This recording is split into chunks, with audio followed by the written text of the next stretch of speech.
प्रश्न आहे की आपण सुरुवातीला विद्यार्थ्यांना किंवा माहिती देताना लोकांना सांगतो की शेळी पालनामध्ये सुरुवातीला ज्याचा खर्च मोठा त्याचा तोटा मोठा.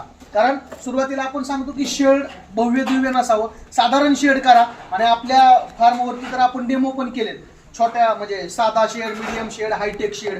मग आता समजा एखाद्याकडे भांडवल असेलच आणि त्यांनी हे शेड चांगल्या पद्धतीने बनवलं, तर अशा पद्धतीचं जे कंपार्टमेंट केलं जातं त्याचा नेमका फायदा काय होतो आणि ते कशासाठी केलं पाहिजे?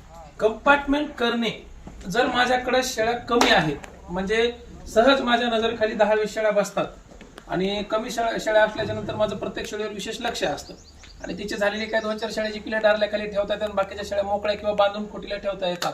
पण कालांतराने जेव्हा माझा व्यवसाय वाढतो किंवा मोठे होतात किंवा मला काहीतरी साईड बिझनेस करून हा व्यवसाय करायचा, माझ्या एखाद्या कोणाकडे हातामध्ये सगळं असेल, तर मग मात्र तुम्हाला कंपार्टमेंट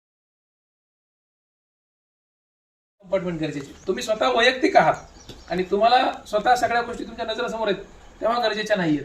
संख्या वाढल्यानंतर किंवा एखाद्या दुसऱ्या मदतनीसाच्या हाताने तुम्हाला व्यवसाय करायचा त्यावेळेस, किंवा तुमच्याकडे काही मार्क्या शेळ्या आहेत किंवा वेगवेगळ्या जाती आहेत, त्यावेळेस कंपार्टमेंट गरजेचं. आता उदाहरणार्थ माझ्याकडे 40-50 शेळ्या आहेत, 10 शेळ्या ठेवण्यासाठी मी असे छोटे छोटे कंपार्टमेंट करू शकतो.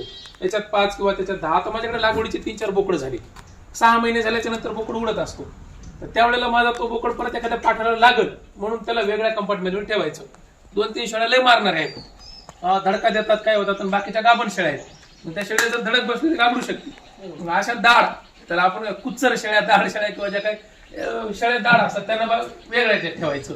लागवडीचा बोकड तो लय बाचर असतो, एखादी शेळी हिटवर आली पुरा फार्म मध्ये धिंगाणा घालतो, अशा वेळेला त्याला ठेवण्यासाठी एक वेगळा कंपार्टमेंट असलं पाहिजे. आणि विशेष करून जर तुम्ही वेगवेगळ्या जातीवर काम करत असाल, बिटल आहेत काही माझ्याकडे, काही उस्मानाबादी आहेत वेगवेगळे, त्यावेळेला वेगळ्या जातीसाठी वेगळं कप्पा असावा.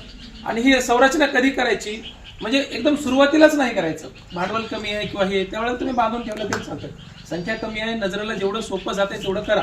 संख्या वाढली, पसारा वाढला, कारभार वाढला, तर त्या सोयीसाठी तुम्ही हे वेगवेगळे कप्पे करू शकता. आणि याचे काही मेजरमेंट नसतात, या किती अंतर असावं काय असावं.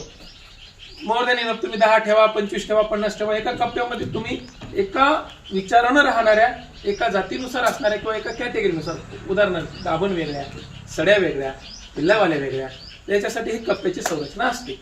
तसं लोकांना तुमच्या ह्याच्यामार्फत शासकीय योजना जशा मिळतात चॅनल मार्फत, वेगवेगळ्या शासकीय योजनेवरची माहिती, तसं हे शेड कंपार्टमेंट ह्याच्या संदर्भातली सगळी माहिती आपल्या आधुनिक शेतीच्या चॅनलवर पण पद्धतशीरपणे टाकलेली आहे. आणि तिकडच्या लोकांना पण योजनेसाठी ह्या चॅनलवर खूप पद्धतशीर माहिती दिली जाते, लक्षात राहू द्या.